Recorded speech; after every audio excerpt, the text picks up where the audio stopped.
Hey, what's up guys, it's DarkArmedDuelist, and today we're going to be doing a Harpie deck profile. So I'm really excited for this one because this deck is absolutely crazy in what it does. Being able to pop infinite amount of back row and be able to special summon your Harpies like crazy to your side of the field, to be able to OTK your opponent and play through some insane boards is just awesome, and I love playing this deck. So without further ado guys, don't forget to like, comment, subscribe, hit the bell there so you can come part of our notification squad, and definitely check out the Patreon down in the description below for all those awesome rewards like getting your name to a single video, getting assigned cards in the mail, or even getting to request a deck profile every single month to your patron along with test hands. And without further ado guys, we're going to get straight on into this. So first off, we're going to be playing 3 copies of Harpie Channeler. Harpie Channeler is really good because Harpie Channeler is the main card that you want to see in your hand because it has the ability that you can discard a Harpie card to special summon a Harpie monster from your deck in face of defense position. You have another copy of yourself, and you only use the effect of her once per turn. And then when you control another dragon monster, this card's level becomes level 7. And then all of your Harpie monsters in the main deck share the ability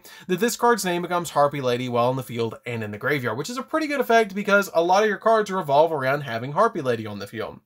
We then play 3 copies of Harpie Perfumer. Harpie Perfumer has the ability that she becomes Harpie Lady while in the field in the graveyard, and she can also search you a spell or trap that specifically lists Harpie Lady sisters in its text, which is always going to be your copies of your Elegant Egotist or your Alluring Mirror Split, which is going to be the main cards that you're going to be searching out of the deck.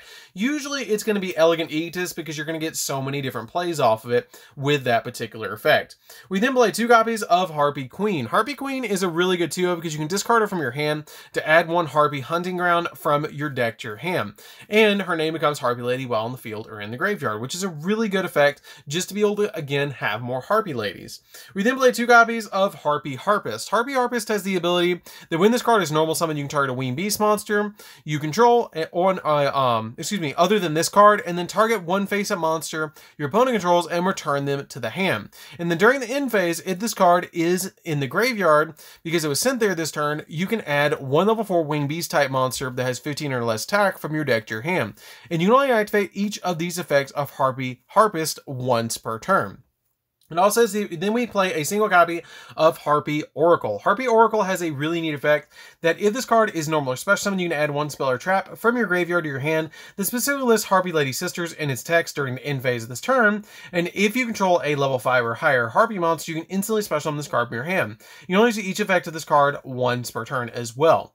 We then play a single copy of Harpie Dancer. Harpie Dancer is a really unique card that you can target a wind monster you control and return it to your hand, and then normal summon 1 wind monster from your hand, except another copy of itself, which was a really good effect when Divine Wind of Mist Valley was out, but it's still a pretty good effect because it kind of works like a Twin Twister for the deck. If you have a copy of Harpie's Hunting Ground on your side of the field, you can then normal summon this card out to your field and then bounce it back to summon a different Harpie Lady to your side of the field, and then get another copy of your Harpie's Hunting Ground if you're playing against a deck that has heavy back row, which is why you play this card as a 1-of in the deck.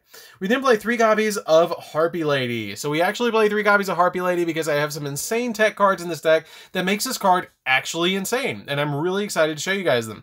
This card is really good because you can use cards like Unexpected Die and a couple of other cards in the deck just to instantly turbo this card out and use it as a material for a bunch of different plays. If that's not your thing though, you can actually change it out for Harpie Lady 1. You just have to play either or in this position, but I love playing the original Harpie Lady in this particular slot because it's a really good card and it's actually really good for this particular deck. We then play a single copy of Harpie's Pet Dragon. So Harpie's Pet Dragon is the main card that you're going to be using to go into your rank 7 plays with your copy of Harpie Channeler because she turns into a level 7 if you actually control a dragon monster, and Harpie's Pet Dragon is a dragon monster.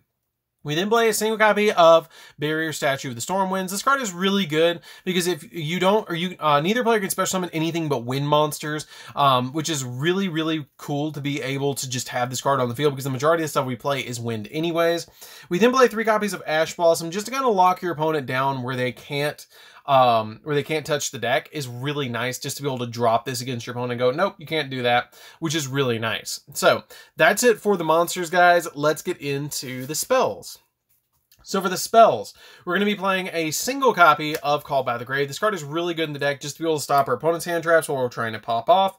A single copy of Double or Nothing, because Double or Nothing is really good in this deck because it's really easy to put 2 level 4s on your side of the field and just instantly go into a copy of Utopia Double, because if you make Utopia Double, you can detach a material from it, then immediately XZ summon a Utopia on top of your Utopia Double and search Double or Nothing simultaneously, and then be able to attack your opponent with a 5,000 attack point Utopia, and then detach a material to negate the attack, and then drop Double or Nothing for a 10,000 attack point monster on your side of the field, which is fantastic for us.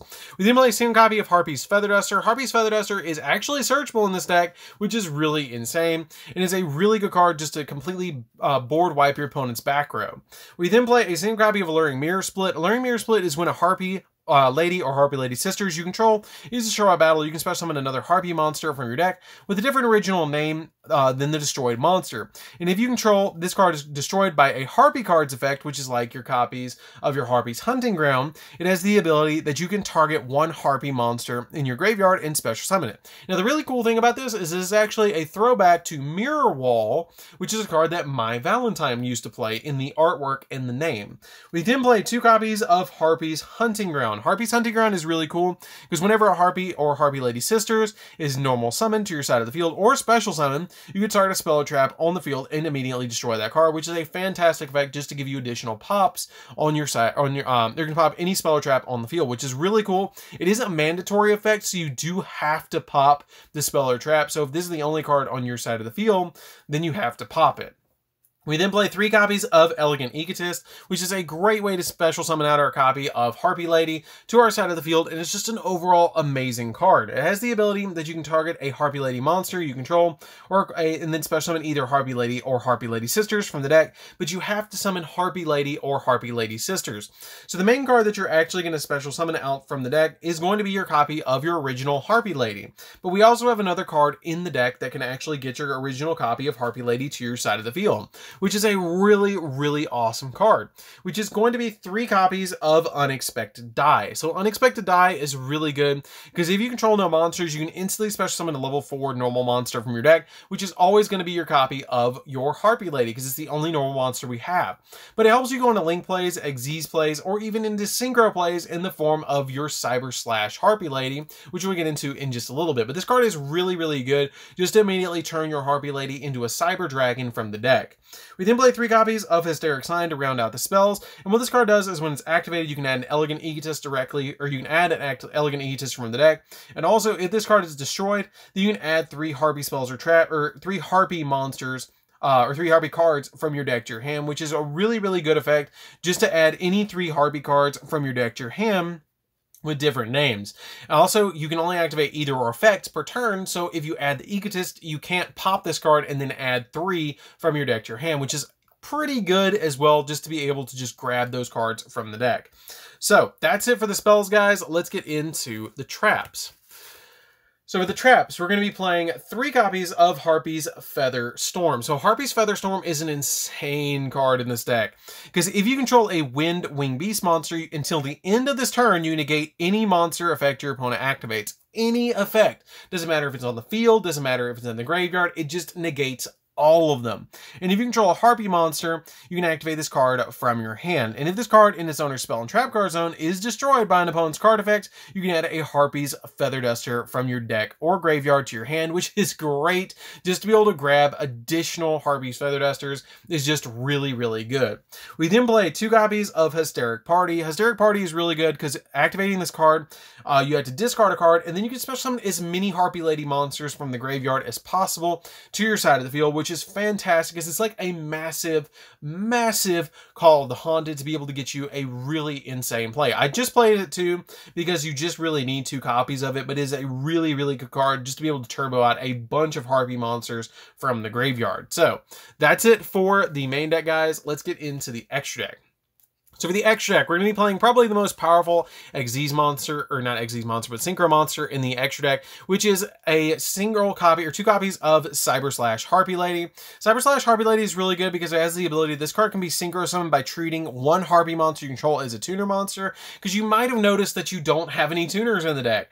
But the way that you actually summon this card is really kind of weird, but kind of cool. So basically, I'm going to give you guys an example of how this card summons. So if you have a copy of a Harpie Lady on your field, and you have a second copy of a Harpie Lady on your field, you can treat either of these as a tuner monster, which is very unique for a card. And they've actually never made another card like this because they don't have a tuner in the Harpie deck. So you can treat any tuner or any Harpie Lady as a tuner monster, which is weird. But it also has the ability, this card's name becomes Harpie Lady while on the field in the graveyard. And when a spell or trap is activated, you can quick effect target one face-up monster opponent controls or one Harpie monster you control and return it to the hand, which is a really good effect just to be able to bounce a card your opponent controls when a spell or trap is activated. We then play 2 copies of Harpie's Pet Phantasmal. Harpie's Pet Phantasmal is really good too because it can attack your opponent directly and makes it so your Harpie monsters can't be targeted for attacks or by card effects as well, but you have to detach material from this card during the end phase of each turn, which is not that big of a deal, but playing double of this card is fantastic because you're just going to get so much advantage out of this card to be able to just attack your opponent directly. We then play a single copy of Mecha Phantom Beast Dracosack. Dracosack gives you tokens and also can pop cards, which is really good. 1 copy of Big Eye because it can take your opponent's monsters. 1 copy of Utopia Double. Utopia Double is really good because Utopia Double basically is going to do that combo that I talked about earlier, which gives you 10,000 beat stick on your side of the field. We play a single copy of Utopia to overlay on top of the Utopia Double, which is really good. 1 copy of Tornado Dragon just to pop spells and traps, additional spells and traps if you need to. 1 copy of Ice Beast Zerofine because it can lock down your opponent's field and just basically cold wave the field because once per turn you can detach a material from this card and negate the effects of all face-up cards your opponent controls, and if you do, this card gains 300 attack for each face-up card they currently control except this card on the field, which is pretty good just to gain like 300 for every card on the field, which is really insane. We play a single copy of number 82 because it can attack your opponent's life points directly, like your copy of Pet Dragon. And it's a really neat card as well because you can once per turn detach your material from this card, it can attack your opponent directly, but other monsters you control can't attack. And then while you control this face-up, or while you control a face-up spell card, your opponent can target this card for attack. So it's kind of like a baby version of Harpie's Pet Phantasmal, but it only takes 2 monsters to summon this card where Phantasmal takes 3. And then we play a single copy of Lightning Chidori because it helps us bounce cards because when it's Xyz Sun, you get to target 1 set card your opponent controls and return that target to the bottom of the deck. And then once per turn, you detach material from this card to target a face-up card your opponent controls and return that target to the top of the deck. 1 copy of Double A Zeus because it can board wipe, which is really good. 1 copy of the Smorg Link Monster, which is a really, really good card to summon out your Barrier Statue of Wind. And then a single copy of Harpie Conductor because it's a really good Harpie card to play in the deck. So that's it for the deck, guys. I hope you enjoy it. It's a really fun deck to play with. I highly recommend that if you guys have never played with a Harpie deck, you definitely should. It's very easy to understand to be able to play this deck, and it's really, really fun. Like, I highly recommend that you guys play Harpies. It's not a super crazy expensive deck, but it's really, really, really fun. So, anyways, guys, this is DarkArmedDuelist. Don't forget to like, comment, subscribe, hit the bell there so you can come to our notification squad, and definitely check out the Patreon down the description below, and we'll see you guys in the next video. See you later, guys.